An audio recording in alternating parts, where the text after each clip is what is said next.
The Silent Harmony had been the pride of the Vaxarian research fleet just 6 hours ago. Now it spun through the cosmic void like a broken toy, its once magnificent bioluminescent hull pulsing in erratic, desperate patterns that screamed of dying systems and failing life support. The ship's organic architecture, grown rather than built, was literally bleeding luminous fluid into space. Through dozens of microfractures that spiderwebbed across its crystalline surface, Captain Kriva pressed her 6 limbs against the command console, feeling the vibrations of her dying ship through her sensitive appendages. Each tremor told a story of structural collapse, of failing gravity generators, of air recyclers choking on their own debris. The metallic taste of fear filled her mouth as she watched her crew, scientists, explorers, peaceful beings who had never known violent struggle with equipment they barely understood. Engineering reports complete power failure to sections 12 through 19. Called out Science Officer Veltron, his normally melodious voice cracking with terror. Life support is down to emergency reserves. We have maybe 20 minutes before the lower decks lose all atmosphere. 20 minutes. Kriva's spore eyes dilated as the reality hit her. 23 of her crew were trapped in those lower sections, sealed behind blast doors that had automatically engaged when the hull breach occurred. They were some of the galaxy's brightest mind xenobiologists who had discovered 3 new forms of sentient plant life, quantum physicists who had unlocked the secrets of faster-than-light communication, artists whose biosculptures had brought tears to the eyes of beings across 100 worlds. And they were about to die because a routine survey of an asteroid field had gone catastrophically wrong. The asteroid hadn't shown up on any sensors. How could it? The thing was composed of some unknown material that absorbed every scanning beam they'd sent toward it. By the time they detected the gravitational anomaly, it was too late. The massive rock had clipped their starboard hull at a relative velocity that turned their peaceful research vessel into a tumbling wreck. "Captain," whispered Communications Officer Trellian, her voice barely audible over the groaning of stressed metal. "We're receiving automated distress beacons from the trapped sections. Oxygen levels are at 37% and falling fast." Kriva closed all 4 eyes and tried to center herself, using the meditation techniques her species had perfected over millennia. But peace seemed impossible when death was counting down in minutes. Her people had evolved on a world where the greatest predator was a tree that moved slightly faster than moss. They had no concept of urgency, no understanding of the brutal mathematics of survival that other species took for granted, but they were about to learn. "Open all emergency channels," she commanded, her voice steadying as command protocols overrode her terror. "Broadcast on every frequency we have." The communications array, damaged but still functional, reached out across the void with electromagnetic fingers, grasping for any sign of help in the cold darkness. The nearest Vaxarian vessel was 6 days away at maximum warp. The Galactic Rescue Service had ships in the sector, but their response time would be at least 4 hours, 3 hours, and 40 minutes too late. Kriva began the transmission that she prayed someone, anyone, would hear. "Mayday. This is the research vessel, Silent Harmony. Vaxarian Registry, VX 7751. We have suffered catastrophic hull damage following collision with an uncharted asteroid. Hull breach on decks 4 through 7. 23 crew members are trapped in the lower sections with failing life support. Oxygen is critical and dropping rapidly. We are adrift, approximately 14 light minutes from the Kepler 442 system. Please, if anyone can hear this, we need immediate assistance. Our people are dying." She repeated the message in Standard Galactic, then in Centaurian tradespeak, then in the clicking language of the Insectoid Collective. Each repetition felt like a prayer cast into an indifferent universe, hoping against hope that someone with the capability and willingness to help might be listening. Static filled the channel for what felt like hours, but was probably only minutes.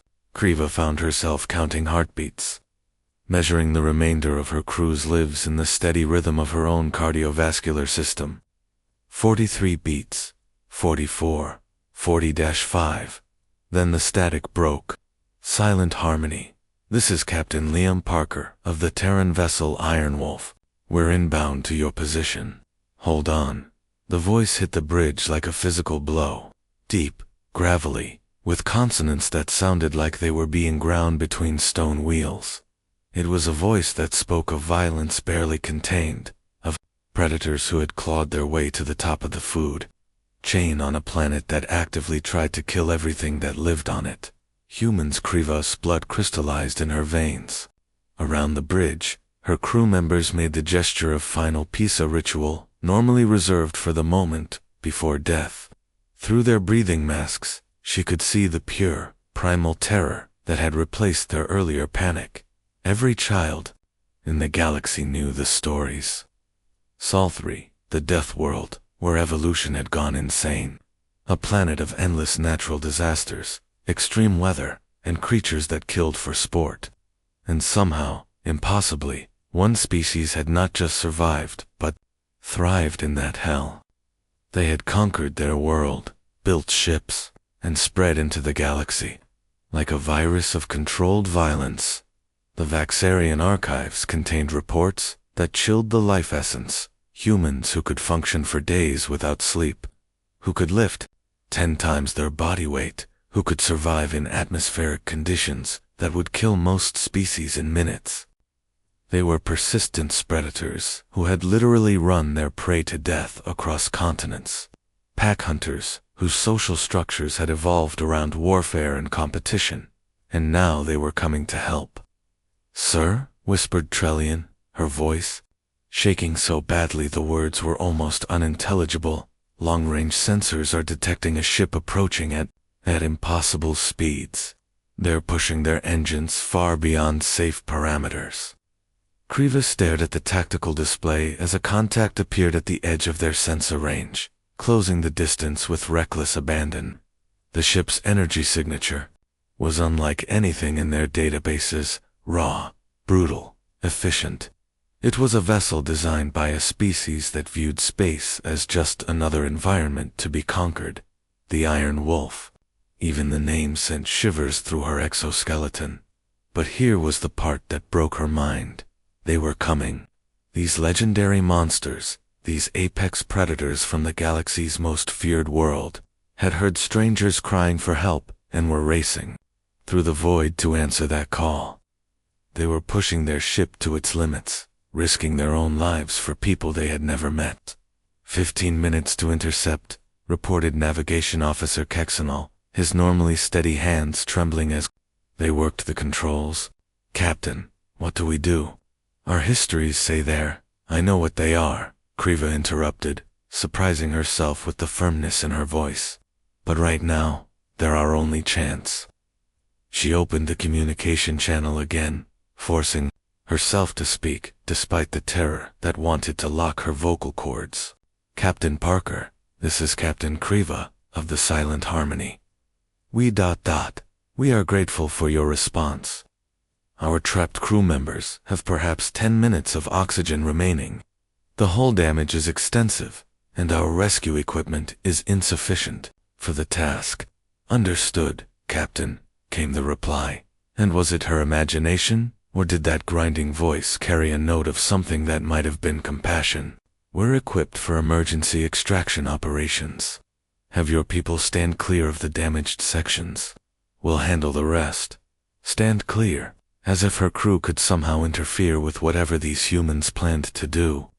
As if peaceful researchers, who fainted at the sight of aggressive flora, could possibly impede creatures who had evolved to hunt saber-toothed tigers across ice ages. Captain Veltran called out, his voice cracking with disbelief. "I'm reading the human ship's specifications from their identification beacon, their hull design. It's not just armored, it's weaponized. Their entire vessel is built like a projectile." Of course it was. These were humans. Their answer to every problem was probably controlled violence applied with surgical precision. The Iron Wolf closed the final distance in minutes that felt like centuries. Through the bridge's viewing ports, Kriva caught her first glimpse of humanity's idea of a rescue vessel. It was angular where Vexarian ships were curved, metallic where theirs were organic, aggressive where theirs were peaceful. Every line spoke of function over form, of a design philosophy that prioritized survival above beauty. It was the most terrifying and magnificent thing she had ever seen. Silent harmony. Prepare for docking. Captain Parker's voice crackled. Through the comm, my team will be aboard in 60 seconds. 60 seconds. Kriva's people needed hours to prepare for any significant undertaking, days to plan even simple procedures. These humans were about to attempt a rescue operation in conditions that would challenge their most advanced equipment, and they were treating it like a routine maintenance check. The docking clamps engaged with a sound like controlled thunder, and Kriva realized with dawning terror and desperate hope that her crew's fate now rested in the hands of the galaxy's most legendary predators. The humans were coming aboard, and somehow that was both the most frightening. The Iron Wolf materialized from the cosmic darkness like humanity's answer to a prayer nobody wanted to say out loud. Against the gentle curve of distant nebulae, the human vessel looked like someone had taken a missile, stretched it to the size of a city block, and then covered it in enough armor plating to stop a small moon. Every angle was sharp enough to cut glass, every surface designed to deflect incoming fire rather than welcome visitors. Kriva pressed her face against the bridge viewport, her 4 eyes struggling to process what she was seeing. The ship didn't just move through space, dominated it, carving through the void with the confidence of a species that had never met an environment they couldn't conquer. Running lights traced aggressive patterns along its hull. Not the soft bioluminescence of Vexarian vessels, but harsh, white beams that announced humanity's presence like a declaration of war against the darkness itself. "Sweet ancestors," whispered Science Officer Veltrin, his voice barely audible over the groaning of their damaged hull. "Look at their docking array. Those aren't standard civilian connectors. Those are military-grade boarding clamps." And they were extending toward the silent harmony with mechanical precision that spoke of countless combat operations. Each clamp was the size of a Vaxarian escape pod, designed to bite through enemy hull plating and establish forced entry points. The fact that humans used the same equipment for rescue operations said everything about their approach to problem-solving. Through the Iron Wolf's transparent aluminum viewports, shadows moved with predatory efficiency. Kriva caught glimpses of tall, impossibly broad figures strapping on equipment that looked more like medieval torture devices than rescue gear. Their movements were fluid, economical, each gesture speaking of muscles that had evolved to swing weapons and carry fallen comrades across battlefields. "Are they, are they actually going to help us?" asked Communications Officer Trellian, her melodious voice cracking with disbelief. "Or are they just here to, She couldn't finish the sentence. None of them could. The galaxy's rumors about humans were simultaneously too terrible and too incredible to believe. They were said to be warriors who fought for the sheer joy of combat, who had turned their own homeworld into a training ground for producing the universe's most efficient killers. But they were also said to be protectors who would throw themselves into certain death to save complete strangers. Which version would step through their airlock? "Prepare for boarding," crackled a new voice through their communications array. Female, with the same grinding consonants as Captain Parker, but carrying undertones of steel wrapped in silk. "We're coming to get you out. Commander Olivia Grant." Even her name sounded like a weapon being drawn from its sheath. The docking clamps engaged with a sound that shook the silent harmony to its organic core. Emergency lights flickered as systems that had never been designed for such violent contact struggled to maintain stability. The human ship didn't just dock, it latched on like a parasite, creating an unbreakable bond between the two vessels. Then came the sound that would haunt Kriva's dreams for years afterward, the harsh hiss of atmospheric equalization as the human airlock cycled open. It was the sound of two different evolutionary paths meeting in the cold vacuum of space. The whisper of air that had been breathed by the galaxy's most feared predators, mixing with the gentle atmosphere of a research vessel. The first human stepped through the airlock, and Kriva's world changed forever. Captain Liam Parker was everything the stories had promised, and worse. He stood nearly 2 meters tall, with shoulders broad enough to carry the weight of civilizations, and arms that looked like they could bend steel bars into decorative knots. His skin was scarred in patterns that spoke of a lifetime spent in environments that actively tried to kill him, and his eyes, those cold, calculating eyes, swept across the bridge with the methodical precision of a hunter cataloging potential threats and weaknesses. But here's what the stories hadn't mentioned. He moved with the careful grace of someone who understood exactly how dangerous he was and had made a conscious choice to be gentle. Each step was measured, controlled, like a loaded weapon being handled by an expert who knew that a moment's carelessness could destroy everything around it. Behind him came Commander Grant. And if Parker was a controlled explosion, Grant was a surgical scalpel given human form. Shorter than her captain, but radiating the same deadly competence. She carried herself with the fluid confidence of someone who had probably been teaching advanced combat techniques since she was old enough to walk.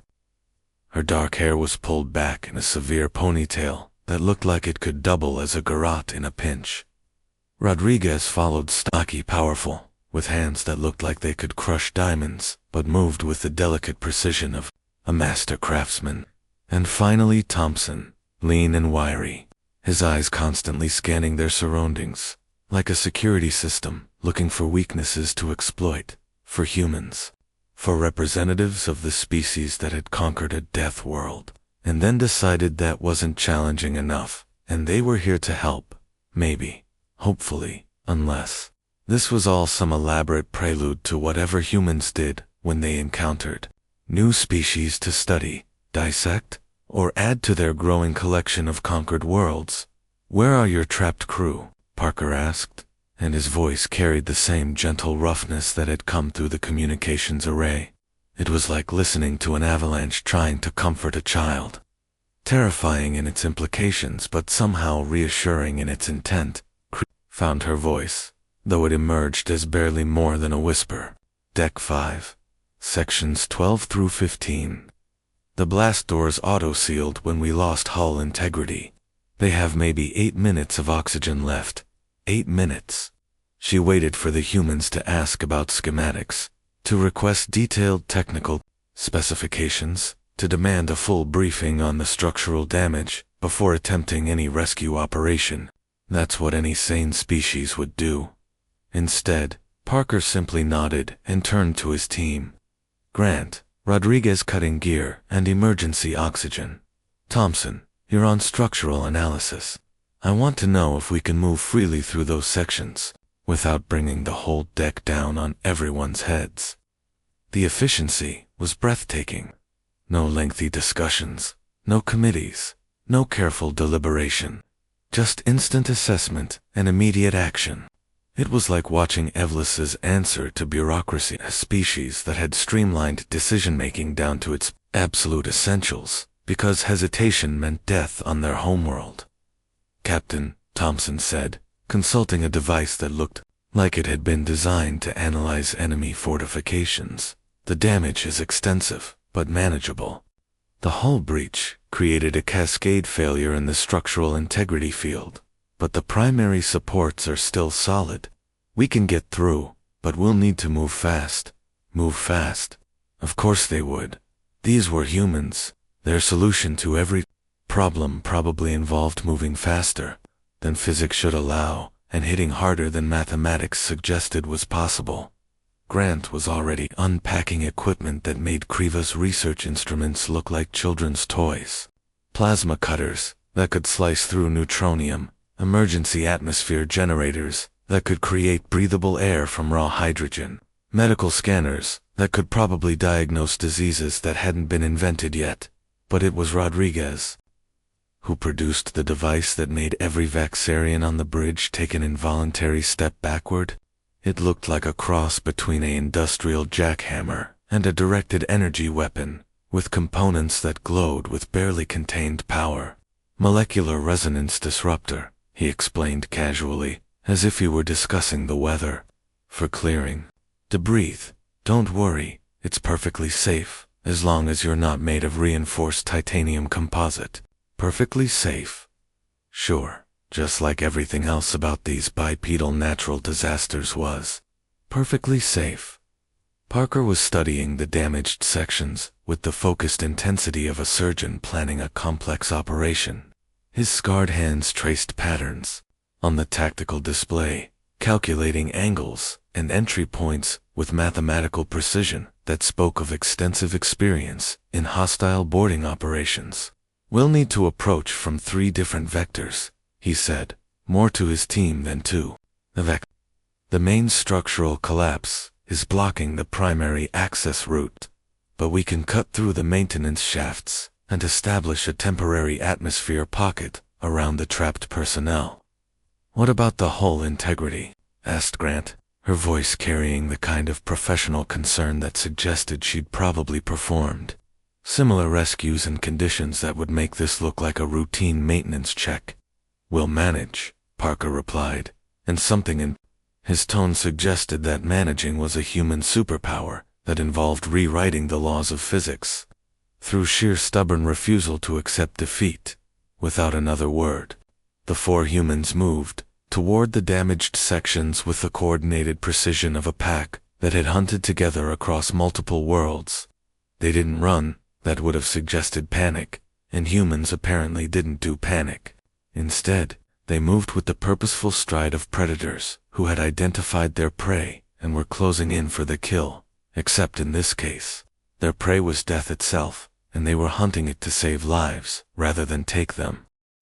Kriva watched them disappear into the twisted wreckage of her ship, carrying equipment that looked like it could dismantle a space station and using it to perform acts of mercy.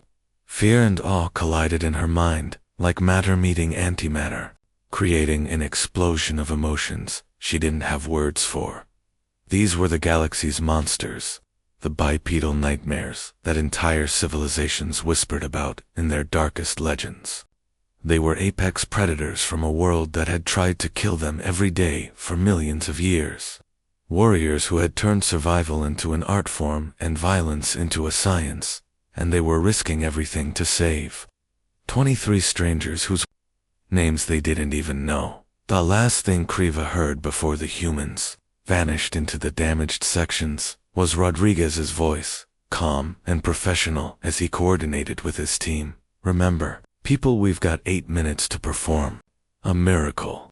Just another Tuesday for the human race. Just another Tuesday. As if saving lives in impossible conditions was as routine as breathing, which for humans, it probably was. The twisted wreckage of Deck 5 looked like the aftermath of a war between physics and reality, and physics had lost badly. What had once been a pristine research laboratory was now a nightmare maze of collapsed bulkheads, sparking conduits, and twisted metal that had been compressed into shapes that hurt to look at.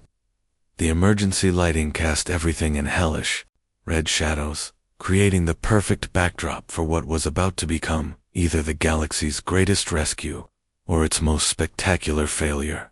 Commander. Olivia Grant stepped into this mechanical graveyard and smiled, not the gentle smile of someone trying to be reassuring, but the predatory grin of an apex predator who had just found exactly the kind of challenge she'd been hoping for. She rolled her shoulders, cracked her knuckles, and surveyed the destruction with the clinical eye of a demolitions expert planning the perfect explosion. Thompson, I need atmospheric readings on the sealed sections, she called out, her voice carrying easily through the twisted metal, despite the fact that normal sound waves should have been absorbed by all the debris. Rodriguez, start mapping structural weak points. We're going to need to move fast and smart. Fast and smart. 2 concepts that most species considered mutually exclusive but that humans had somehow merged into a single operational philosophy. The first obstacle was a support beam the size of a subway car that had collapsed across the main corridor, completely blocking access to the sealed sections where 23 Vaxarian researchers were slowly suffocating. The beam was made of reinforced duranium composite, metal so strong that most industrial cutting equipment would need hours to slice through it. Grant walked up to it, placed her hands on either side, and lifted that. The sound that emerged from her throat wasn't quite human. It was deeper, more primal, like the growl of some ancient predator that had decided to personally challenge the universe's authority. Her muscles bulged against her uniform, veins standing out like cables under stress, and for a moment that seemed to stretch into eternity, nothing happened. Then the beam moved, not slowly, not grudgingly, but with the smooth inevitability of a natural disaster. Grant lifted the multi-ton obstacle over her head as if it were made of cardboard, held it there long enough for her teammates to scramble underneath, and then set it down with the gentle precision of someone placing a sleeping child in a crib. "Show off," muttered Rodriguez as he slipped past her, but there was admiration in his voice. The kind of admiration that comes from working alongside someone who routinely accomplishes the impossible and makes it look easy. Behind them, through the ship's internal monitors, the Vaxarian crew watched in stunned silence. Their own strongest individuals could barely lift their body weight. They had mechanical assistance for everything heavier than a datapad. The idea that any living creature could generate that kind of raw physical power was beyond their comprehension. But humans weren't just any living creatures. They were the end product of a planetary arms race that had lasted for millions of years, where every generation faced challenges that would have driven other species extinct. They had evolved, not just to survive, but to thrive in conditions that would kill most galactic citizens in minutes. "Found them?" Rodriguez's voice echoed from somewhere deep within the wreckage, though how he had managed to navigate through the maze of twisted metal was a mystery that probably involved human abilities that hadn't made it into the official first contact reports. Grant squeezed through a gap between two collapsed bulkheads that looked barely wide enough for a Vaxarian arm, her body somehow compressing and flowing like liquid to fit through spaces that should have been physically impossible to navigate. She emerged on the other side without a scratch, her uniform still perfectly pressed, despite having just performed what amounted to controlled shapeshifting. The sealed section beyond was a nightmare of failing life, support and rising panic. 23 Vaxarian researchers huddled together in the center of the compartment, their breathing apparatus fogging with each labored breath as the oxygen levels dropped toward the critical threshold. Their pale, translucent skin had taken on the bluish tint that indicated oxygen deprivation, and several had already collapsed into unconsciousness. But they were alive. Barely, but alive. "Atmospheric composition is down to 14% oxygen and falling," Thompson reported, consulting his tricorder-like device with the calm professionalism of someone reading a shopping list. "We've got maybe 4 minutes before critical brain damage starts setting in." 4 minutes. For most species, that would have been a death sentence. There was simply no way to extract 23 injured individuals from a sealed compartment through a maze of twisted wreckage in 4 minutes. Unless you were human. Parker appeared through a gap that hadn't existed moments before, moving with the fluid grace of someone who had apparently decided that structural integrity was more of a suggestion than a law. His scarred hands reached for the nearest unconscious Vaxarian, elderly researcher, whose 6 limbs were tangled in the remains of his workstation, and lifted him with the gentle care of someone handling priceless artwork. "Easy there, friend," Parker murmured to the unconscious alien, his rough voice somehow managing to sound soothing. "We're going to get you out of here." The researcher weighed perhaps 60 kilograms, but Parker cradled him like he was made of spun glass, supporting the alien's fragile form while simultaneously calculating the safest route through the wreckage. Every movement was a masterclass in controlled strength, enough power to move through obstacles that would stop a tank, but applied with such precision that he could carry an injured alien through a collapsing starship without causing additional harm. Meanwhile, Grant was performing what could only be described as controlled demolition with her bare hands. A twisted piece of hull plating that blocked one of the exits simply ceased to exist as an obstacle. She grabbed it, twisted it into a new configuration, and suddenly there was a clear passage where none had existed before. "How is that even possible?" whispered Science Officer Veltrin, watching through the ship's internal cameras. "The tensile strength of that plating should be higher than what any biological organism can overcome," finished Communications Officer Trellian. "Unless you're dealing with organisms that evolved in conditions where overcoming impossible obstacles was a daily requirement for survival." Thompson, meanwhile, was performing miracles with equipment that looked like it had been stolen from a weapons locker. His medical scanner was mapping the injured Vaxarian's physiology in real time, identifying trauma and prioritizing treatment with the efficiency of a battlefield triage system. His repair tools were sealing hull breaches and restoring life support with techniques that seemed to involve convincing the ship's systems to rebuild themselves. "Hull integrity at 60% and rising," he reported calmly, while sparks rained around him like deadly confetti. "Atmospheric processors are back online. We can get them all out.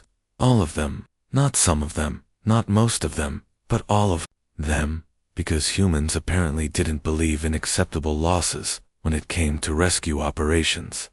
Rodriguez appeared carrying 2 Vaxarians at once, their delicate forms draped across his powerful arms like he was transporting sleeping children, rather than alien beings whose biology he couldn't possibly understand.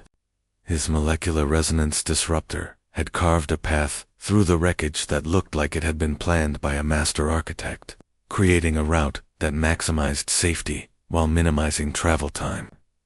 "You know," he called out to his teammates, as he navigated through a section where the gravity generators were failing and debris floated in lazy spirals, "I'm starting to think we should charge extra for rescue operations in areas with unstable physics.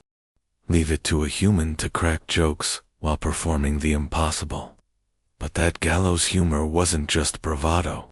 It was a coping mechanism that had evolved alongside their physical capabilities. When you routinely face situations that would drive other species insane with terror, you develop ways to maintain psychological stability, apparently.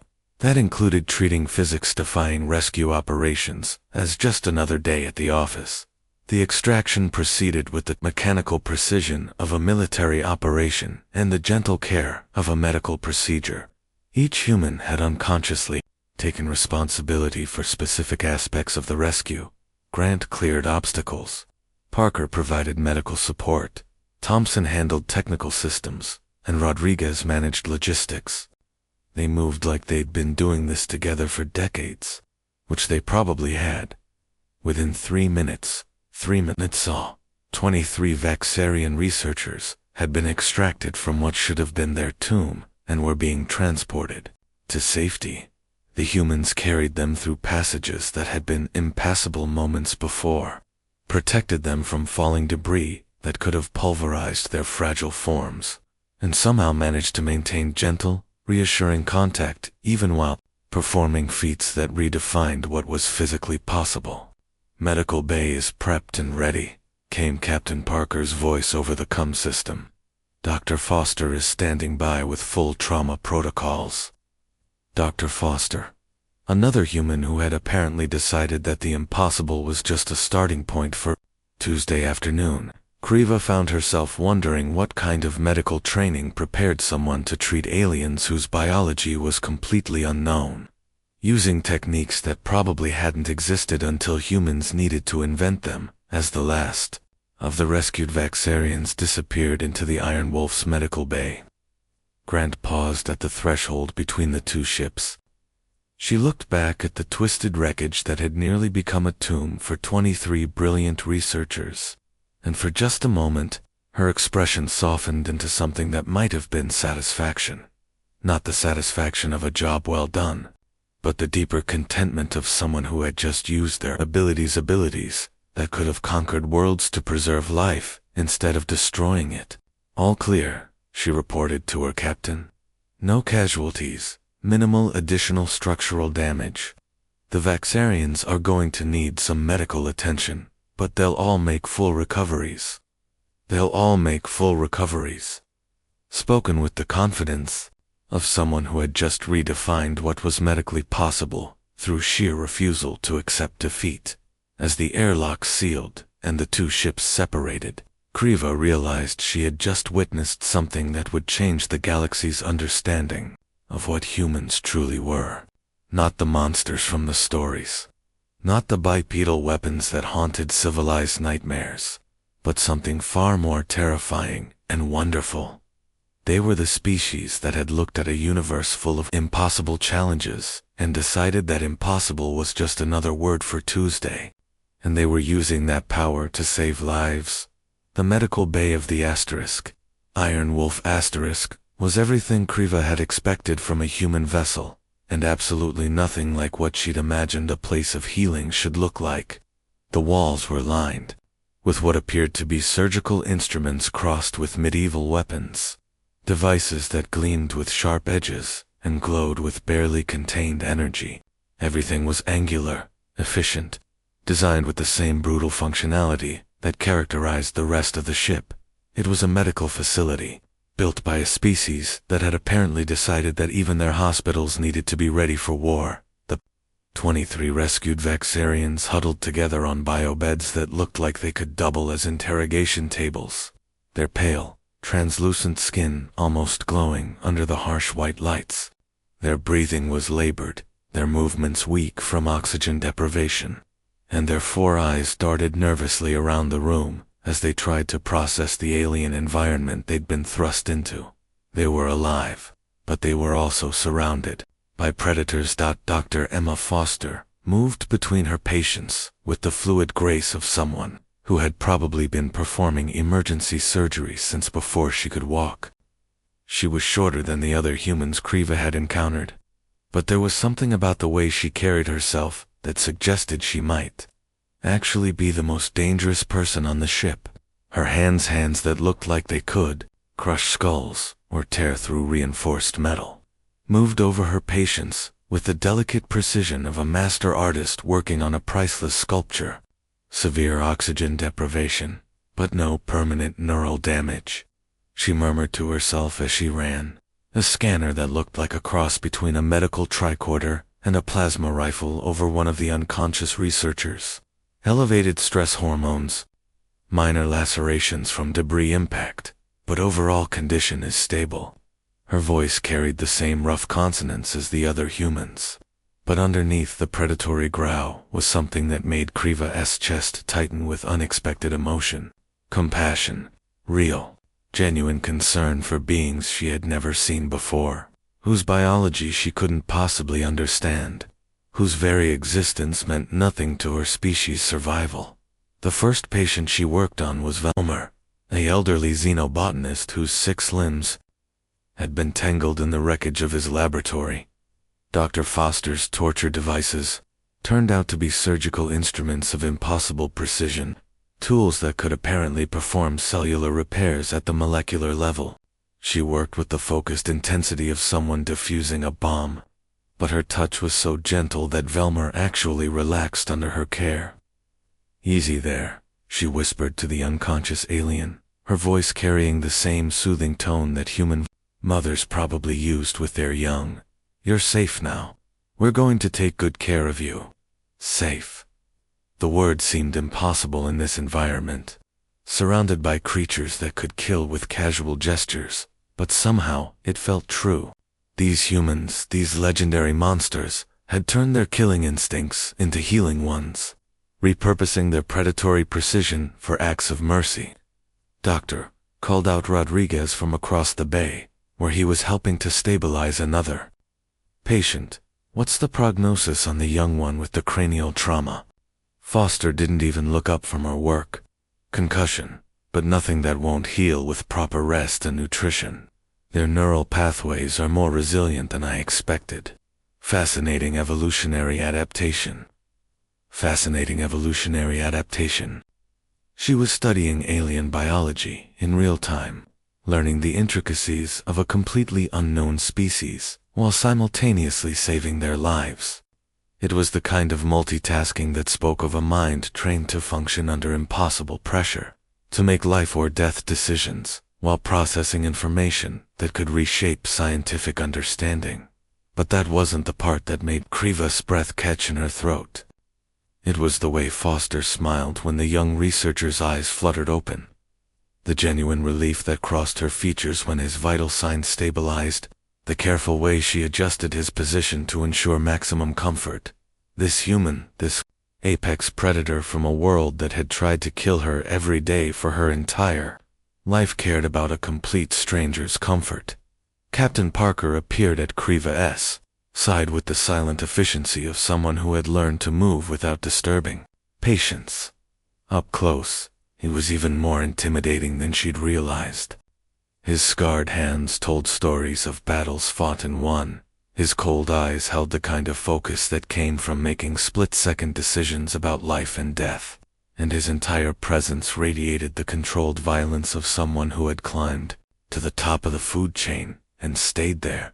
But when he looked at her crew receiving medical care, those predator eyes softened with something that made Kriva question everything she thought she knew about humans. "How are they doing?" he asked Foster, though his attention never left the alien patients. "All 23 will make full recoveries," Foster replied, without looking up from her work. "The oxygen deprivation was severe, but we got to them in time. A few more minutes, and we would have lost some of them. A few more minutes." The difference between life and death, between success and tragedy, measured in heartbeats and seconds.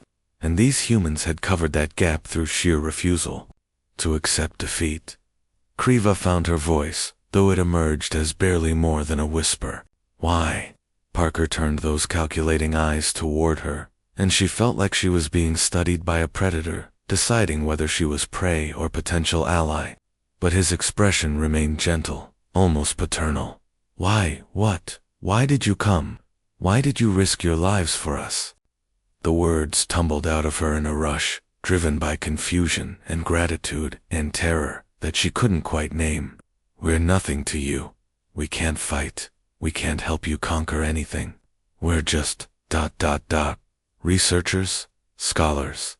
We study plants and quantum mathematics and the migration patterns of space-dwelling organisms. We're useless to a species like yours." Parker was quiet for a long moment, his gaze shifting to the viewports where the silent harmony was visible as a distant speck of failing light against the cosmic darkness. When he spoke, his voice carried a weight that suggested he'd had this conversation before, probably with himself. "You called for help?" "But we're prey," Kriva insisted, her voice cracking with the strain of trying to understand something that her species had no framework for comprehending. "In the natural order, predators don't save prey. They consume them. That's how evolution works. That's how survival works." Parker's expression shifted into something that her translator couldn't interpret, something ancient and protective and terrifyingly gentle. It was the look of someone who had seen the worst the universe had to offer and had made a conscious choice to be better than what evolution had created him to be. "Not to us." 2 words. 2 simple words that redefined everything Kriva thought she understood about the nature of existence, about the relationship between species, about what it meant to be human in a galaxy full of creatures who had never faced the challenges that forged humanity's character. "I don't understand," she whispered. Parker turned to face her fully, and for a moment she saw past the predator exterior to something deeper, something that spoke of a species that had evolved beyond the simple mathematics of survival and had chosen to embrace something far more complex and beautiful. "On our world," he said quietly, "the strong protect the weak. It's not about natural selection or evolutionary advantage. It's about choice. Every day, every human makes a choice about what kind of person they want to be. We could use our strength to dominate, to conquer, to take whatever we want from a galaxy full of species that can't match our physical capabilities. He paused, glancing around the medical bay where his crew was working to save the lives of complete strangers. But we choose not to. We choose to use our abilities to preserve life instead of destroying it, to protect instead of predator, to answer distress calls instead of ignoring them. But why? Kriva pressed, her 4 eyes bright with unshed tears. What do you gain from it? Parker smiled then, and it was the most terrifying and beautiful expression she had ever seen. It was the smile of someone who had found meaning in a universe that offered none, who had created purpose from the raw materials of existence. We gain the knowledge that when the galaxy looks at humanity, they don't just see monsters. They see the species that shows up when people are in trouble. They see the ones who answer the call when others need help. Through the viewports, the silent harmony finally succumbed to its injuries, its bioluminescent hull flickering one last time before going dark forever. Kriva watched her ship her home, her life's work fade into the cosmic background, and realized that she wasn't grieving. She was in awe. These humans, these legendary predators from the galaxy's most feared world, had seen her crew's distress, and had dropped everything to help. They had risked their own lives, pushed their ship beyond safe parameters, and performed impossible feats of engineering and medicine to save 23 strangers whose names they didn't even know, and they were asking for nothing in return. No payment, no favors, no political alliances or trade agreements. They had saved lives because that's what they chose to do with the power evolution had given them. Dr. Foster called out Thompson from across the medical bay. The last patient is stabilized. All vitals are within normal parameters for their species. Foster straightened up, wiping her hands on a cloth that came away stained with alien blood and human sweat. Excellent work, everyone. They'll all make full recoveries. All of them. Every single one. Because humans apparently didn't believe in acceptable losses when it came to rescue operations. Parker turned back to Kriva, and his expression had returned to the gentle professionalism of someone who had just completed another routine day at the office. We'll be dropping you off at the nearest Vaxarian facility, he said. Your people will want to debrief you about the asteroid collision, and your crew will need time to recover from their ordeal. Captain Kriva said, her voice stronger. Now, how do we thank you? How does a species like mine express gratitude to a species like yours? Parker's smile was warm and genuine. You don't need to thank us. Just ... Maybe next time you hear someone in distress, remember that the strong can choose to protect the weak. Pass it along. Pass it along. The idea that mercy could be contagious, that compassion could spread from species to species like some kind of beneficial virus, transforming the galaxy one rescue at a time. As the Iron Wolf changed course toward the nearest Vaxarian outpost, Kriva realized that she had witnessed something that would change the galaxy's understanding of what humans truly were. Not the monsters from the stories, not the bipedal weapons that haunted civilized nightmares, but something far more dangerous to the established order. They were the species that had decided that power existed to protect those who couldn't protect themselves, and that choice, that simple, revolutionary choice, was going to reshape everything. The news spread across the galaxy like wildfire in a supernova, faster than light, more destructive than any weapon, and impossible to contain once it started burning. Within 6 hours of the Silent Harmony rescue, every major news network from the core worlds to the Outer Rim was broadcasting the same impossible story. Humans had performed a perfect rescue operation in conditions that should have killed everyone involved. The footage was undeniable. Vaxarian sensor arrays had recorded everything in crystalline detail. Humans lifting multi-ton debris with their bare hands, moving through vacuum-exposed sections without environmental suits, performing medical miracles on alien physiology they'd never encountered before. The telemetry data showed impossible readings, human life signs remaining, stable in atmospheric conditions that would have killed most galactic species in minutes. But it wasn't the physical impossibility that sent shockwaves through civilized space. It was the Y.23 complete strangers. Zero strategic value, no political advantage, no economic benefit. The humans had risked their lives, pushed their ship beyond safe operational parameters, and deployed military-grade equipment for a rescue operation that offered them absolutely nothing in return. The galaxy's understanding of human motivation, what little existed, crumbled overnight. "They're not conquerors," whispered the Altarian ambassador during an emergency session of the diplomatic corps.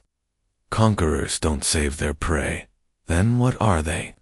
demanded the Centaurian trade representative, her blue-scaled hands trembling as she reviewed the sensor data for the 100th time. What kind of predator species risks everything to preserve the lives of potential food sources? Nobody had an answer. The galaxy's xenobiologists, military analysts, and cultural experts had spent decades trying to understand humanity's place in the cosmic order, and this single rescue operation had invalidated every theory they'd developed. 3 months later, Captain Kriva found herself standing before the most powerful governing body in known space, facing a semicircular amphitheater filled with representatives from over 1,000 species. The Galactic Council chamber was a marvel of diplomatic architecture, designed to accommodate everything from gas-based entities that floated in specialized atmospheric bubbles to silicon-based lifeforms that communicated through electromagnetic pulses. But today, every single representative was focused on one small Vaxarian research captain who had witnessed something that challenged the fundamental assumptions of galactic civilization. "Captain Kriva," intoned Prime Counselor Zethkar, his crystalline voice resonating through the chamber's acoustic systems. "You have provided us with sensor data, witness testimony, and detailed analysis of your encounter with human forces.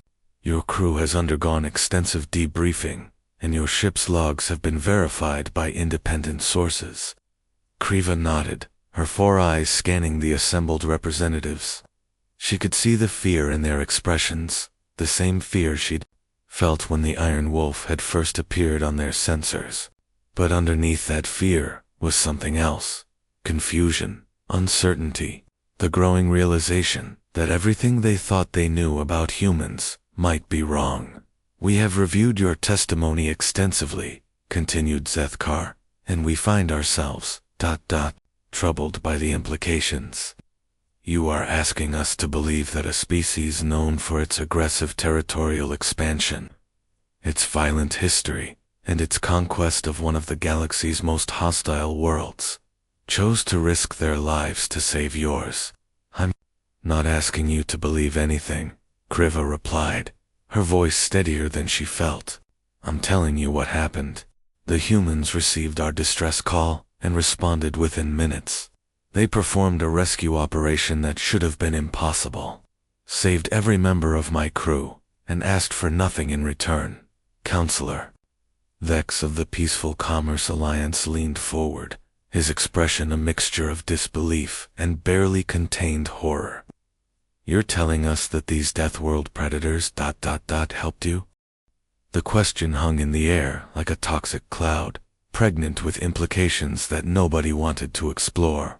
Around the chamber, representatives shifted uncomfortably, their various forms of body language all expressing the same fundamental discomfort, with a reality that didn't match their expectations. Kriva met Dex's gaze, directly, her 6 eyes reflecting the harsh chamber lighting. "They didn't just help us, Counselor. They threw themselves into hell to drag us out. Captain Parker and his crew risked everything: their ship, their lives, their mission for aliens they'd never met, whose names they didn't even know, who offered them no strategic advantage whatsoever." She paused, letting the weight of that statement settle over the assembled representatives like a heavy blanket of cosmic dread. But that's not the frightening part. The chamber fell silent. Even the soft hum of environmental systems seemed to quiet as every being present leaned forward to hear. What could possibly be more frightening than apex predators performing acts of mercy? The frightening part, Kriva continued, her voice dropping to a whisper that somehow carried to every corner of the vast chamber, is what our deep space monitoring stations have detected in the months since the rescue. She activated her personal data display, and holographic representations of the galaxy's shipping lanes appeared above the chamber floor.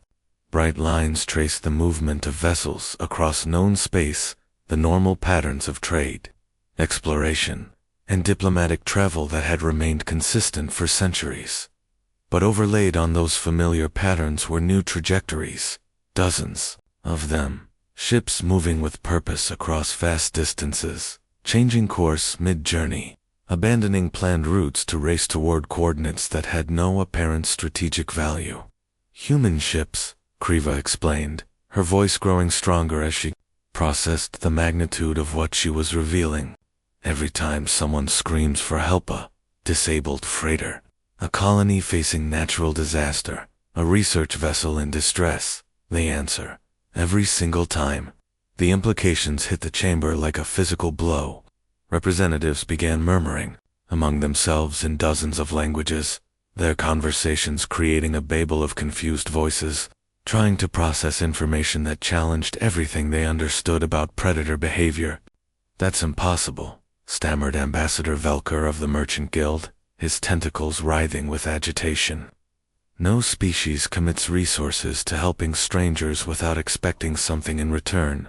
It violates every principle of evolutionary psychology. Tell that to the crew of the Altarian science vessel, Bright Discovery," Kriva replied calmly, "or the passengers of the Centaurian colony ship, New Hope, or the miners trapped in the Kepler 442 asteroid field. All of them were rescued by human vessels in the past 3 months. All of them were saved by crews who asked for nothing but the knowledge that they'd preserved lives." She manipulated the holographic display, highlighting each rescue mission with pulsing red indicators. The pattern was undeniable. Wherever distress calls originated, human ships appeared with mathematical reliability. These creatures who could burn civilizations to ash, she continued, her voice carrying a note of something that might have been admiration mixed with terror, have appointed themselves guardians of the galaxy instead. The chamber erupted in chaos. Representatives from peaceful species demanded explanations that nobody could provide. Military advisors tried to calculate the strategic implications of a species that used its overwhelming power to protect rather than conquer. Economists struggled to understand the mathematics of altruism on a galactic scale. But the noise was cut short by the harsh blare of emergency. Klaxons. The sound was unmistakable, the same alert that had warned of invasions, natural disasters, and diplomatic crises for over 1,000 years. Every representative in the chamber froze as the klaxons continued their urgent warning, their various species emergency responses kicking in automatically. A.A.D. Young, terrified, his hands shaking so badly he could barely hold his data pad, down the chamber's central aisle, toward Counselor Vex. His footsteps echoed in the sudden silence as the klaxons finally stopped, leaving behind a quiet that felt more ominous than the alarms themselves. "Sir," the aide whispered, but his voice carried clearly in the acoustically perfect chamber.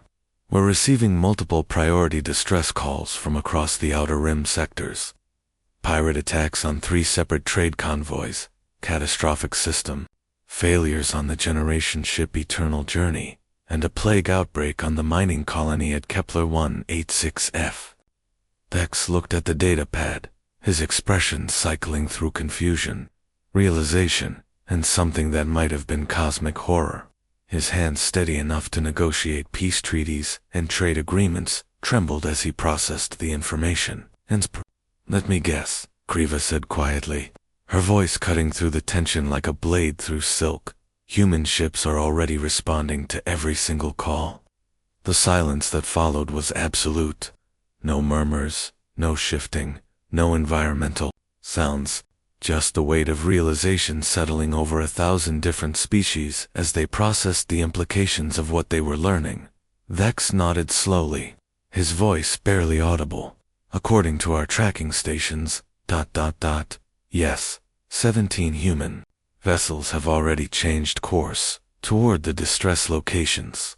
Estimated arrival times suggest they'll reach the crisis zones before any of our official rescue services could possibly respond. The chamber's communication arrays began chattering softly, tracking the movement of ships across vast distances. On the holographic display, new trajectories appeared in real-time, human vessels abandoning their planned routes to race toward strangers in need, their paths cutting across the galaxy like threads in some cosmic tapestry of salvation. Do you understand what this means? Kriva asked, addressing the entire assembly, but focusing on Counselor Vex. For millions of years, the galaxy has operated on the assumption that powerful species use their strength to dominate weaker ones. It's the fundamental law of cosmic civilization. Might makes right. Survival of the fittest. The strong consume the weak. She gestured toward the holographic display, where human ships continued their impossible missions of mercy. But humans have broken that law. They've decided that their strength exists to protect those who can't protect themselves. They've turned the galaxy's most terrifying predators into its most reliable guardians. The truth settled over the chamber like a heavy blanket, suffocating in its implications. Every representative present was forced to confront the same terrifying realization. The monsters from their nightmares had chosen to become heroes instead. The question, Kriva continued, her voice growing stronger as she reached her conclusion, is what the rest of us are going to do about it. Are we going to continue living in fear of a species that has proven they'd rather save lives than take them? Or are we going to learn from their example? She paused, her 6 eyes scanning the assembled representatives one final time, because, somewhere out there, right now, humans are risking their lives to save people they've never met. And tomorrow, when new distress calls echo across the void, they'll do it again. And the day after that, and the day after that, until every species in the galaxy understands that the strongest among us have chosen to be guardians rather than conquerors. The chamber remained silent as the implications sank in. On the holographic display, human ships continued their race toward distant emergencies, their trajectories painting a picture of a species that had rewritten the fundamental rules of cosmic civilization. The galaxy's nightmares had become its saviors, and somehow, that transformation was both the most terrifying and the most hopeful revelation in the history of known space. The universe would never be the same. The end.